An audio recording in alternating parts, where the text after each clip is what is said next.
Oke, Bismillahirrahmanirrahim. Assalamualaikum warahmatullahi wabarakatuh.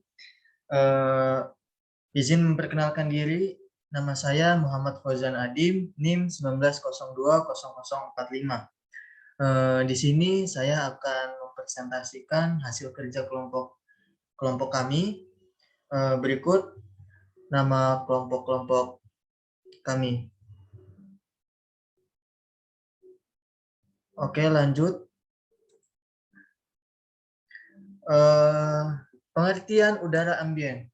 Udara ambien adalah udara bebas di permukaan bumi pada lapisan troposfer, yaitu lapisan udara setebal 16 km dari permukaan bumi, yang berada di dalam wilayah yurisdiksi Republik Indonesia yang dibutuhkan dan mempengaruhi kesehatan manusia, makhluk hidup, dan unsur lingkungan hidup lainnya. Pengertian udara emisi.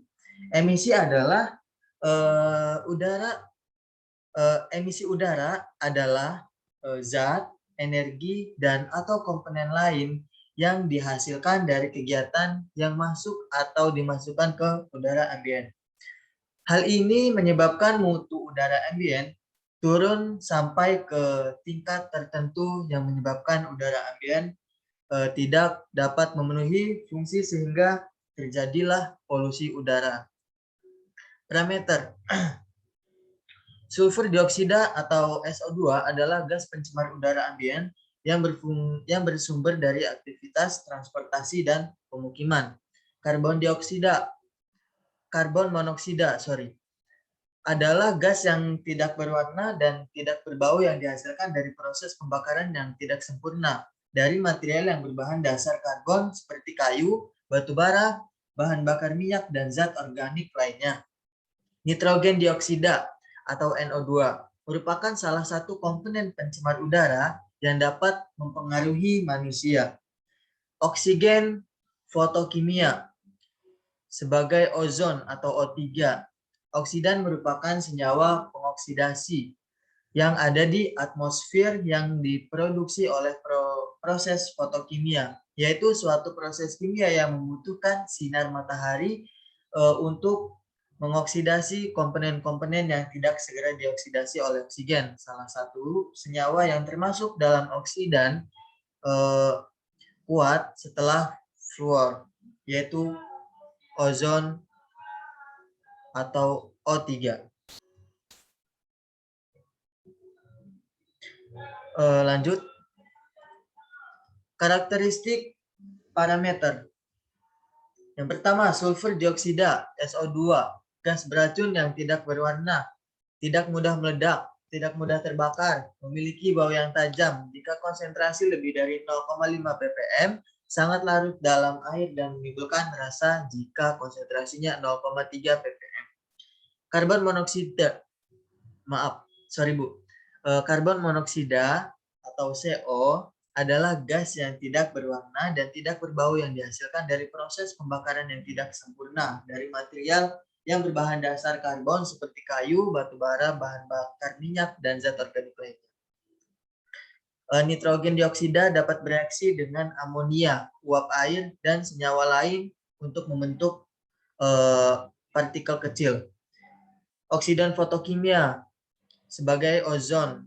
Oksidan juga dapat dikatakan sebagai zat mengandung oksigen yang dapat bereaksi dengan bahan bakar. Hidrokarbon non-metana. Hidrokarbon yang penyusun utamanya merupakan karbon dan hidrogen merupakan senyawa yang mudah mengalami oksidasi dan menghasilkan kalori dan energi. Debu adalah partikulat padat. Timbal adalah logam berat yang terbuang sebagai akibat aktivitas antropogenik yang ke udara yang menjadi polutan. Indeks standar pencemaran udara atau ISPU. Indeks standar pencemar udara adalah angka yang tidak mempunyai suatu satuan yang menggambarkan kondisi kualitas udara ambien di lokasi dan waktu tertentu yang didasarkan kepada dampak terhadap kesehatan manusia, nilai estetika, dan makhluk hidup lainnya. Berikut rentang dan kategori indeks standar pencemaran udara Nah, di sini kategori, rentan, dan penjelasan.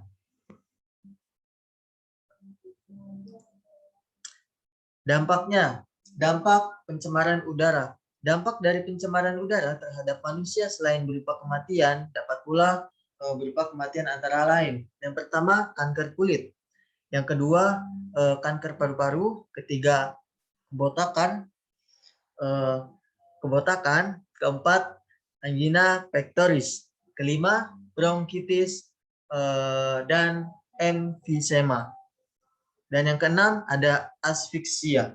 Selain itu, pencemaran udara juga dapat mempengaruhi dan mencemari beberapa komponen sumber daya alam yang penting bagi kesejahteraan dan kehidupan manusia, seperti tanaman pertanian, vegetasi hutan, perikanan, dan ternak, serta dapat mengganggu pula iklim, tanah, dan air.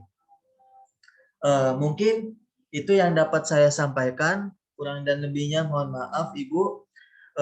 Wabillahi taufiq wal hidayah. Wassalamualaikum warahmatullahi wabarakatuh.